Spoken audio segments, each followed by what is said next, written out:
কৃষি ও ইত্যাদি ইউটিউব চ্যানেলে সকল ছাদ বাগানি ও কৃষক বন্ধুদের স্বাগত জানাই।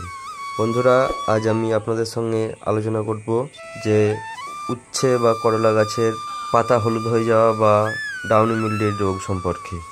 এই রোগটি প্রধানত লক্ষ্য করা যায় বেশিরভাগ ক্ষেত্রে লতানো সবজির ক্ষেত্রে, যেমন উচ্ছে, ঝিঙে, পটল, তরমুজ, শশা, আঙুর ইত্যাদি। এই রোগটি প্রধানত সৃষ্টি হয় ওমাইকেটস নামক এক ধরনের অণুজীব থেকে। প্রত্যক্ষভাবে না বললেও পরোক্ষভাবে এটি ছত্রাকজনিত রোগই বলা চলে। গাছের পাতা হলুদ হয়ে যাওয়া মানেই ডাউনি মিল্ডিড রোগ কিন্তু নয়। ক্ষেত্রে মাকড়, সাদামাছি, চুষি পোকা এগুলোর আক্রমণের ক্ষেত্রেও আপনার পাতা রস চুষে খেয়ে নেওয়ার ফলে গাছের পাতা হলুদ হয়ে যেতে পারে। ডাউনি মিল্ডিড রোগ আমরা চিনব কী করে? প্রথমত গাছের পাতাগুলি ভালো করে উল্টে দেখুন তলার দিক উপরের দিক ভালো করে, যে কোনো পোকা আক্রমণ আছে কি না। যদি না থাকে তো বুঝে নিতে হবে যে এটা ডাউনি মিল্ডিডের কারণেই হচ্ছে। এই রোগের প্রধান লক্ষণটি হলো যে আপনার পাতাগুলি দেখুন ছোট ছোট হয়ে হলুদ হয়ে গেছে। এটা আস্তে আস্তে যত দিন যাবে ওই হলুদটা ছড়িয়ে সারা পাতা হলুদ হয়ে যাবে এবং পরে পাতাটি হলুদ হয়ে গাছ থেকে ঝরে পড়ে যাবে এবং গাছের গ্রোথ কমে যাবে, গাছের ডগাগুলো কুঁকড়ে যাওয়ার মতন হবে এবং ফলের কোয়ালিটিও খারাপ হয়ে যাবে। ফলগুলো বেঁকে যাবে, যেটা ফল সুস্থ স্বাভাবিক ফলের থেকে একটু অন্যরকম হয়ে যাবে। শুন জেনে নিই প্রধানত কোন কোন কারণের জন্য ডাউনি মিল্ডিড রোগটি লক্ষ্য করা যায়। তাপমাত্রা যদি আপনার 20 ডিগ্রির নিচে নেমে আসে সেক্ষেত্রে ডাউনি মিল্ডিডের প্রভাব লক্ষ্য করা যায়। তাছাড়াও বায়ুতে প্রচুর পরিমাণে যদি আর্দ্রতা থাকে, 75 থেকে 80% উপরে যদি আর্দ্রতা থাকে সেক্ষেত্রে ডাউনি মিল্ডিডের লক্ষ্য করা যায়।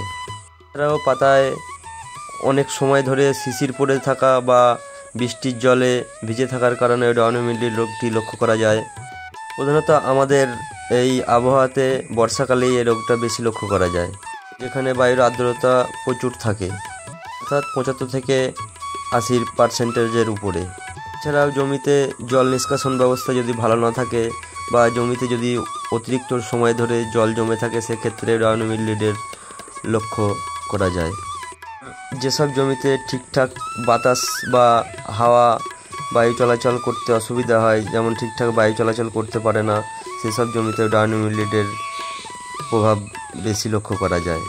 আমি এই যে জমিটা আপনাদের সামনে ভিডিও দেখাচ্ছি, এটা চারিদিকে পাটের জমি আর মাঝখানটায় উচ্ছের জমি।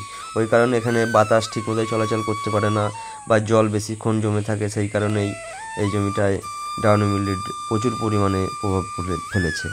তাহলে ডাউনি মিল্ডিড থেকে বা পাতা হলুদ হয়ে যাওয়া রোগ থেকে মুক্তি পাওয়ার জন্য আমাদের করণীয় কী? প্রথমত আমাদের দেখতে হবে যে জমিতে যেন অতিরিক্ত জল জমে না থাকে, জল নিষ্কাশন ব্যবস্থাটা ভালো রাখতে হবে। যদি সম্ভব হয়, যেমন সকালে শিশির অনেকক্ষণ পড়ে থাকে বা এখন বর্ষাকালে সূর্য ঠিক মতন আলো দিতে পারছে না, সেই কারণে যদি সম্ভব হয় গাছের পাতার উপর দিয়ে একটা লাঠি দিয়ে যদি হালকা করে বুলিয়ে দিতে পারেন সেক্ষেত্রেও জল ঝরে গিয়ে গাছটা একটু উপকার হতে পারে। এছাড়াও জমি সবসময় পরিষ্কার রাখতে হবে, অতিরিক্ত আগাছা জমিতে রাখা যাবে না। আর দেখে নিই কোন কোন ফাঙ্গিসাইড প্রয়োগের ফলে আমাদের ডাউনি মিল্ডিড রোগটি থেকে গাছকে রক্ষা করা যাবে।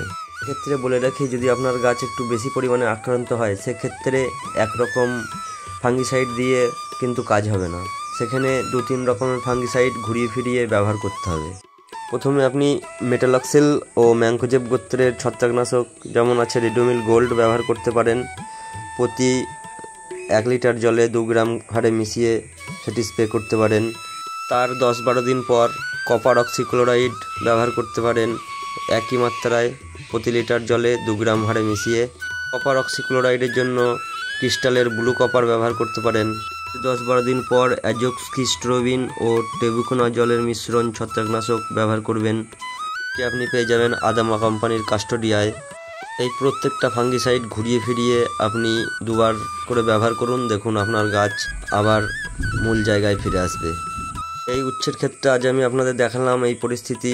ঠিক 20 থেকে 25 দিন পর আবার আমি একটা ভিডিও নিয়ে আসবো, তখন আপনাদের দেখাবো উচ্ছে গাছ আপনি দেখে আর চিনতেই পারবেন না যে এটা এমন ছিল। কথা দিয়ে গেলাম। আজকের ভিডিওটি এই পর্যন্তই ছিল। ভিডিওটি যদি ভালো লাগে অবশ্যই একটা লাইক করবেন এবং চ্যানেলটি সাবস্ক্রাইব করে পাশে থাকবেন এমন কৃষি বিষয়ক আরও নতুন নতুন ভিডিও পাওয়ার জন্য। আবার দেখা হবে অন্য কোনো এক নতুন ভিডিওয়।